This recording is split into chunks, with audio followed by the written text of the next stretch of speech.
Ce journal vous est offert par CET Congo, Société d'ingénierie civile.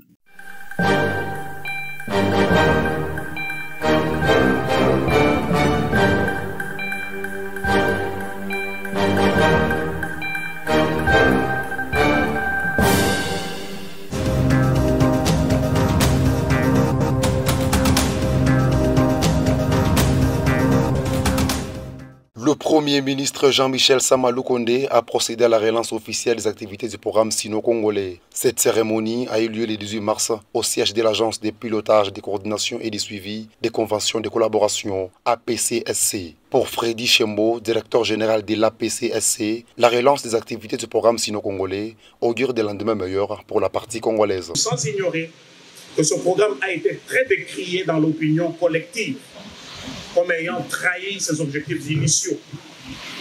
Et donc les yeux du monde sont maintenant sur nous pour voir ce qu'il en deviendra.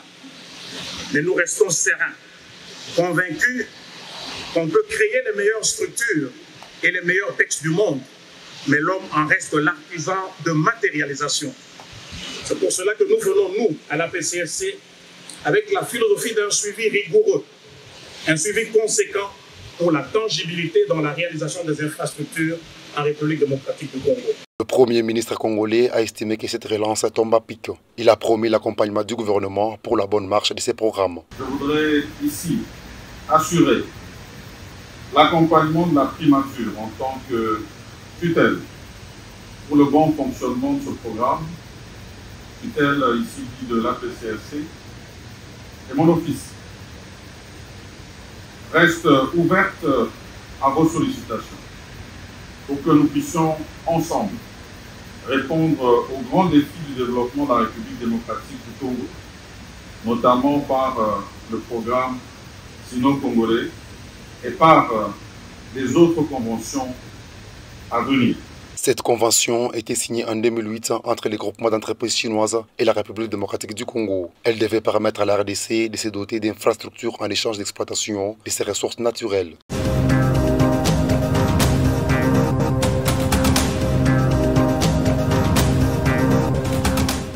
Du 7 au 18 mars 2024, la division des affaires politiques de la MONUSCO a coordonné une série de tables rondes dans les provinces du Haut-Katanga et du Lualaba. Les parties prenantes à la cohabitation pacifique ont réfléchi autour du thème « Résolution pacifique des conflits post-électoraux, tenue des médiations locales et dialogue communautaire pour une cohésion sociale et une cohabitation pacifique ». Les participants ont reconnu qu'il existe des conflits entre communautés et même entre tribus. Pascal Kavouf est de la société civile de Fungurume. Surtout les conflits tribaux qui sont à la base de ce qui se passe ici.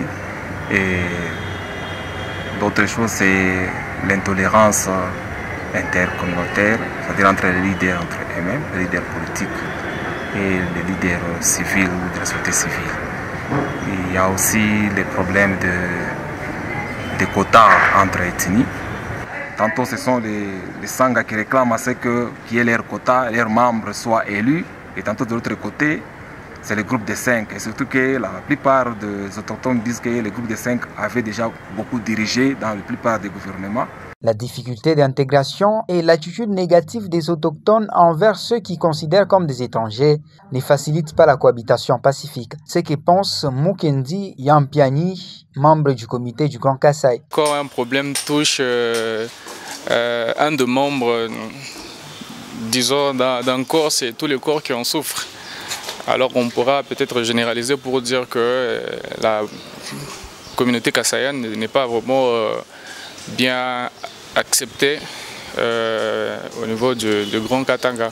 C'est ce qui fait en sorte qu'il y ait beaucoup de tensions et de soulèvements et tout. Les participants ont identifié la manipulation politicienne et de la presse, le tribalisme, le triomphalisme et d'autres antivaleurs comme étant des facteurs qui sous-entendent les conflits post-électoraux. La deuxième cause des conflits, c'est la fraude électorale. Nous avons constaté partout, même dans toute la République, même la CENI l'a souligné, il y a eu fraude électorale. L'impartialité de la justice. Partout on dit que la justice élève une nation, et ici nous avons constaté la justice est en train de nous encourber davantage. Le représentant de la société civile, des ONG, des ligues de jeunes des partis politiques, des confessions religieuses, des associations socio-culturelles, des autorités traditionnelles ont pris part à ces différentes tables rondes. Elles se sont tenues dans les villes de Lubumbashi, Likasi, Kolwezi, Kasumbalesa et dans les agglomérations de Sakanya, Kipushi et Fungurume.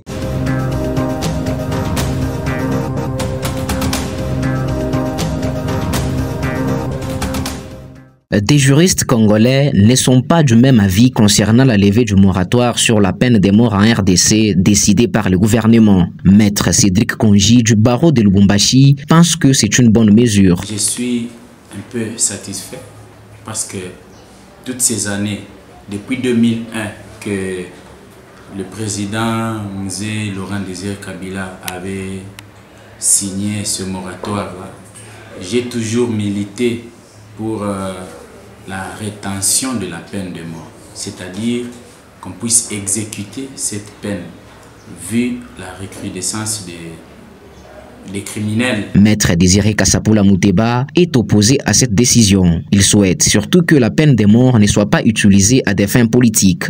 Ce que nous demandons, n'allez pas personnaliser cette infraction pour les règlements des comptes politiques. Attention, c'est ce que nous ne voulons pas. Par exemple, aujourd'hui, vous verrez les journalistes comme vous, Stanislas Boujakera, qui a écopé 20 ans, arbitrairement comme ça, pour des histoires non prouvées, orchestrées par le gouvernement, par le pouvoir. Il y a Mike Moukebaï qui est en prison pour avoir seulement marché à Kinshasa. Il y a Salomon Indikalonda qu'on prétend avoir été, je ne sais pas, avoir une arme que le propriétaire de l'arme a réclamée. Il estime par ailleurs que le président de la République devait procéder à une large consultation avant toute décision. Vous savez, il y a des décisions, avant de les prendre, qu'il faut d'abord consulter les gens, ou bien vous entrez, vous consultez les autres. Il ne faut pas commencer à prendre des décisions d'une manière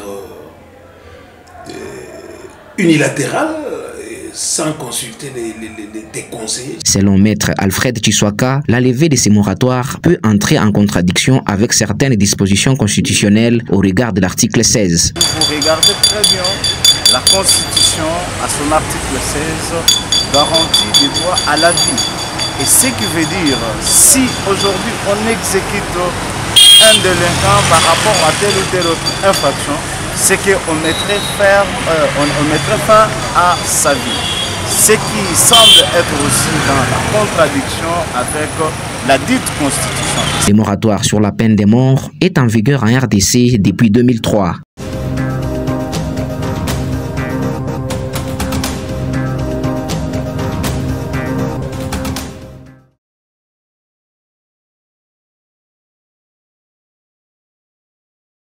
Deux voix s'élèvent pour condamner la levée du moratoire sous la peine de mort. Pour Sikwasi Paté, docteur en politique et professeur à l'université de Lubumbashi, cette décision a toute son importance en RDC. L'État, il est le garant du bon fonctionnement des institutions.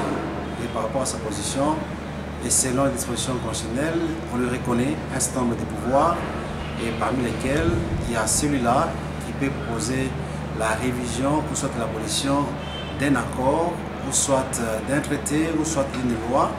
Mais l'élément que vient de relever, il l'a fait sans passer par l'Assemblée nationale. Mais en suivant la procédure, ça a été discuté au niveau du Conseil des ministres. Et même là, la levée de ce moratoire a été discutée au niveau du Conseil des ministres. Et je crois que par rapport à ça, le chef de l'État se couvre par le fait qu'il a eu à soumettre ça au niveau du Conseil des ministres. Le professeur Asipaté souhaite que la justice soit impartiale pour éviter des abus. En levant pratiquement ce moratoire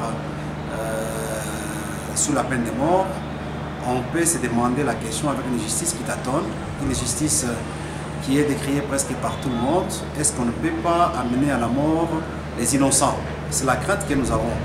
Et moi je crois que c'est une peine qui ne doit pas être prise avec beaucoup plus de légèreté. Il faudrait que les juges soient rassurés, que les éléments qui sont en charge de ceux-là qui sont accusés, que ça soit suffisamment exploité avant de procéder à l'exécution de la peine de mort.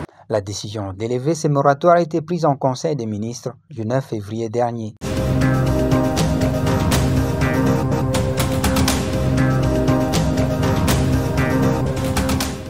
La levée du moratoire sur la peine de mort suscite des réactions et des prises d'opposition. En séjour en Europe, le cardinal Fridolin Ambongo déclare que cette décision puisse amener à des abus. Il s'interroge sur le sens profond du mot traître utilisé dans la circulaire de la ministre de la Justice datée du 13 mars dernier. Pour le prélat catholique, ce sont ceux qui ne rencontrent pas le social de la population qui doivent être considérés comme des traîtres. Je ne trouve pas qu'un gouvernement vraiment responsable puisse lever une telle option pour punir des gens qu'on appellerait des traîtres.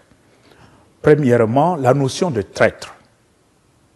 Nous devons d'abord nous mettre d'accord sur ce que cela signifie. Et quand je prends la réalité de chez nous au Congo, mais les grands traîtres à la patrie, ce sont justement ceux qui sont au pouvoir. Dès lors qu'ils ne servent pas l'intérêt du peuple, mais c'est eux qu'on doit commencer à considérer comme des traîtres, parce qu'ils n'assument pas le rôle pour lequel ils ont reçu des charges, c'est-à-dire service à la population. Je ne souhaiterais pas qu'on profite d'une notion floue de traître pour des règlements des comptes sur le plan politique. Plusieurs ONG de droits de l'homme se disent opposées à la levée de ce moratoire.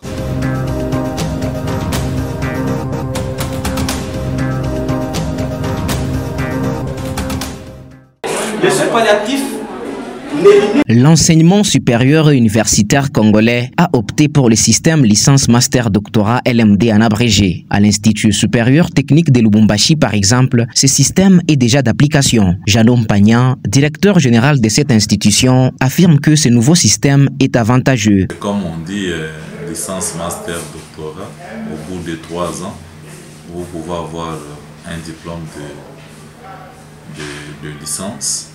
Vous faites 2 ans de master et vous pouvez aller jusqu'au niveau de PhD et faire votre thèse de doctorat 3 ans.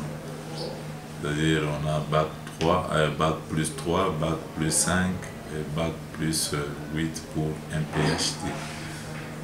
Alors, par rapport à notre ancien système qui était ce système de graduat, licence et doctorat, on pouvait faire 5 ans pour avoir une licence. Avec LMD, on peut faire 3 ans, on a une licence qui peut vous rendre directement professionnel, c'est-à-dire vous pouvez entrer dans le monde d'emploi ou le monde professionnel au bout de 3 ans. Cependant, comparativement à l'ancien système, le système LMD est plus exigeant. Le système LMD demande trop.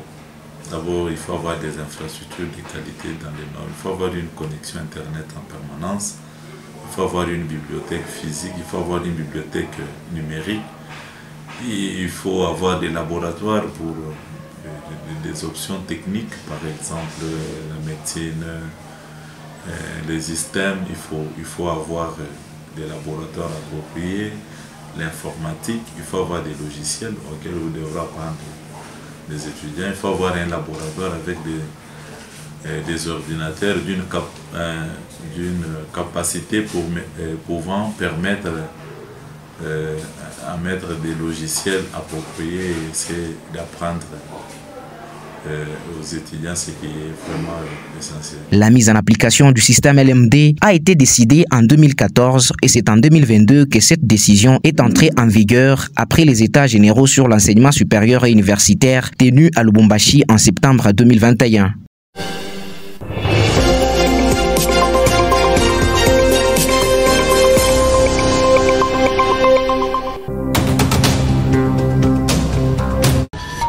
Ce journal vous est offert par 7 Congo, Société d'ingénierie civile.